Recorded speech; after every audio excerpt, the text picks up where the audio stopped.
People use Excel to track all kinds of things: steps walked, money spent or saved, calories consumed, water intake. Some track daily, some weekly, some monthly. So when I say create a daily tracker in Excel, what does that even mean? Well, it depends on three things: what you're tracking, how you want to track it, and how you want it laid out. You could say this is a daily tracker, and that's just one example. So when I say I'm going to create a daily tracker, I'm showing you one approach, one style.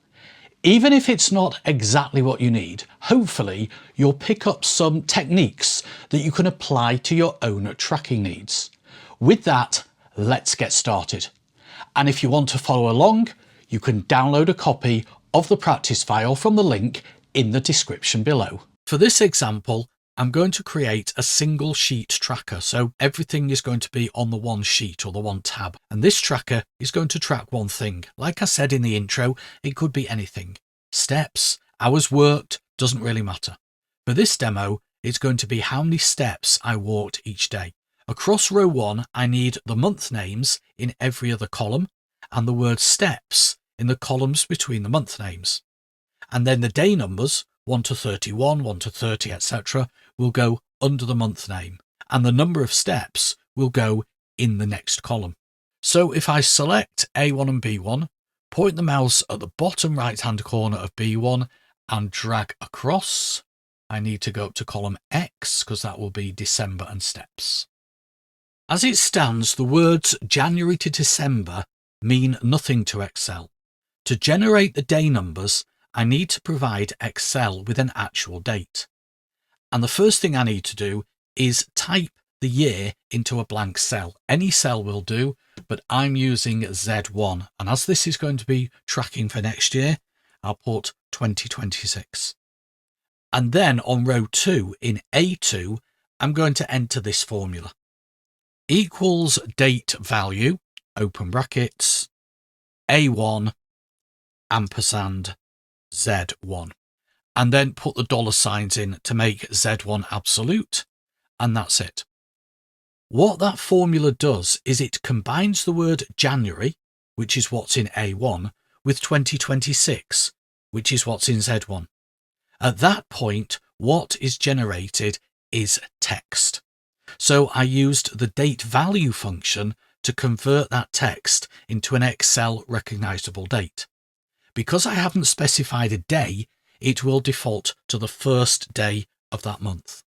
I've made Z1 absolute with the dollar signs because I know I'm going to copy the formula across row 2, and I want to retain the reference to Z1. But what's this 46023? Well, in Excel, every day is assigned its own number, known as a serial number, and 46023 is the number for the 1st of January 2026.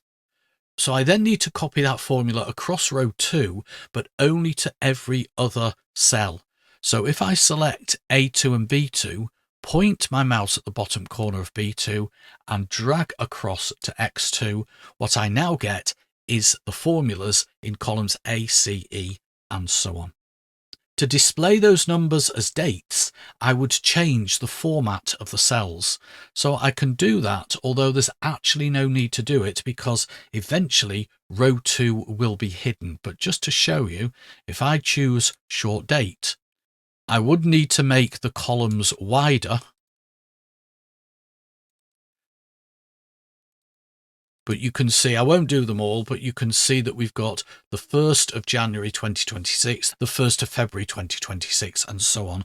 So I'll just undo that so that the column widths go back to how they were. But as I said, row 2 is going to be hidden, so I don't actually need those dates to be displayed. The next thing to do is to enter the number of days in each month. And I'll do that in row 3, which will also become a hidden row. I could do it manually, although I'd have to change the number for February every 4 years. But rather than doing it manually, I'm going to use a formula. So the first thing to do is to go to A3 and use this formula. Equals day, open brackets, EOMONTH, open brackets, A2, which we know contains the date, comma 0, and then 2 closing brackets. The EOMONTH function calculates the last day of a month.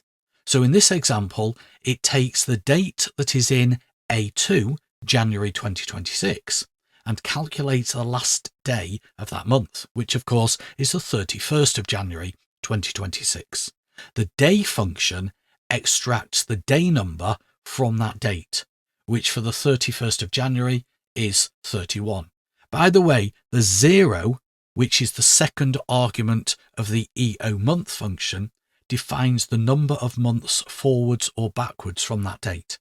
So in other words, if I put 3 instead of 0, it would have returned the last day of April 2026, as April is the month 3 months after January. If I'd put -2, it would have returned the last day of November 2025, as November is the month 2 months before January.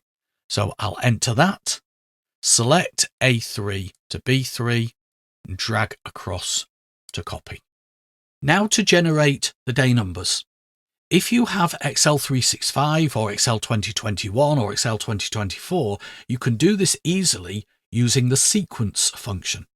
So in A4, I'll put equals sequence, open brackets, and then in the brackets, I'll specify A3. This tells Excel to generate sequential numbers. You can specify a start number, but as I haven't, it will default to 1.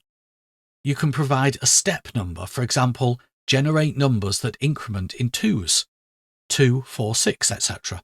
But as I haven't, it defaults to 1, so it'll increment in 1s.